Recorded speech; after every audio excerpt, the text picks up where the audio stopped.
आज 14 अक्टूबर को बेरमो उपचुनाव में बीजेपी के टिकट पर योगेश्वर महतो बाटुल ने भरा अपना पर्चा। वहीं उन्होंने विपक्ष पर साधा निशाना, कहा आज तक लूट के सिवाय और कोई काम इन्होंने नहीं किया है। देखिए, आरोप प्रत्यारोप अपने जगह पर है। हमने पिछले 5 साल और उसके बाद पहले 2005 से 2009 बेरमो विधानसभा में जो हमने काम किया है वो हम समझते हैं कि 70 साल के इतिहास में इस 10 साल को माइनस कर दिए तो बेरमो जीरो था। वो चाहे पुल पुलिया के नाम के क्षेत्र में हो, पेयजलापूर्ति के क्षेत्र में हो, बिजली के क्षेत्र में हो, और उसके बाद आप सड़क का, ग्रामीण सड़क का तो जाल बिछ गया। पीडब्ल्यूडी के कई सड़क बने। दामोदर में एक भी पुल नहीं था। इस 2 कार्यकाल में हमने 5 पुल बनवाया। खांजो नदी में एक पुल नहीं था। खांजो नदी में आज 6 पुल है।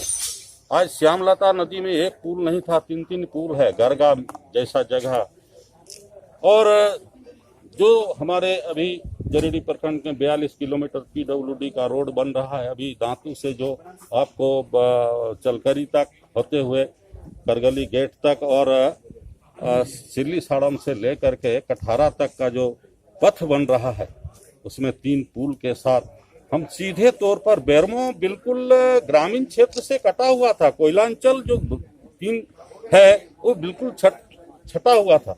वो आज लेकिन विधायक जी, आप इतना उपलब्धि का काम गिनाए तो जनता फिर आपको पिछले बार नकार दिए। पुल के नाम पे लड़ना चाह रहे हैं। आखिर जनप्रतिनिधि इसलिए भी लोग भेजते हैं चुन करके कि क्षेत्र के जो अपेक्षित विकास है वो विकास का काम सरजमीन पर उतरे और सुशासन हो, शांति हो। हमारे 2 कार्यकाल में बेरमो के अंदर में शांति रहा है, सुशासन रहा है, और हम समझते हैं कि आज के दिन में जो ये 9 महीना के अंदर,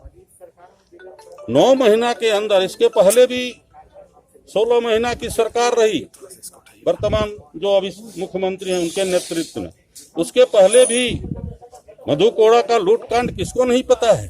तो ये सारे लोग जो है लूट के लिए इस राज्य में राजनीति करते हैं, विकास का कोई काम नहीं करते हैं। लेकिन सवाल है विधायक जी, यदि कोई करता है तो जब तक एनडीए का सरकार बना है तब तक इस क्षेत्र का विकास हुआ है, झारखंड का विकास।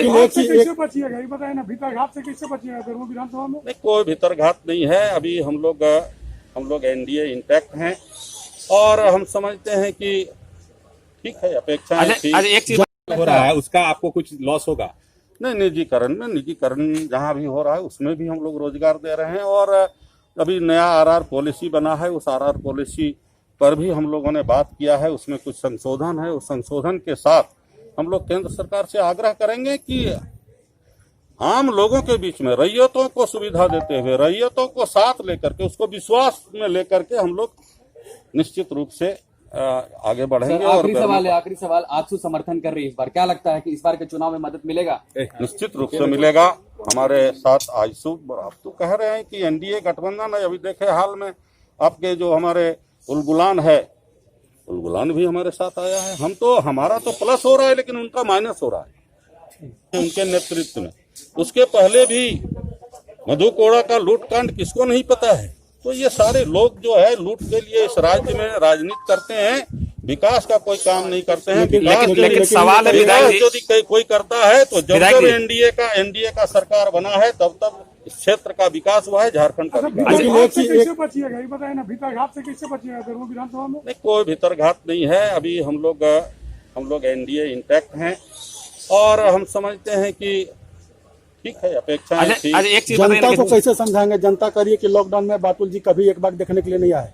देखिए, जनता पूरी तरह से आज उत्साहित है और वो 3 तारीख का इंतजार कर रही है। आने दीजिए 3 तारीख को हम सबको पता चलेगा कि जनता क्या चाहती है। विकास की बात कर रहे हैं, केंद्र में और राज्य में आपकी सरकार थी, लेकिन बेरमो जो माइंस पे चलता है उसमें एक भी माइंस नहीं खुलवा सके, क्यों?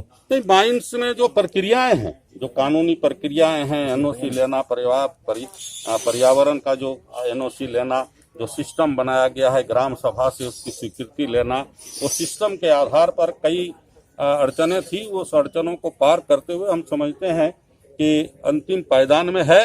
और हम समझते हैं कि अभी जो मोदी का ये कार्यकाल है, केंद्र का जो कार्यकाल है मोदी 2 का, इसमें निश्चित रूप से ये तीनों कॉलियरियां खुलेगी और बेरमो का भविष्य, नया भविष्य दिखाई पड़ेगा 2024 के पहले 2023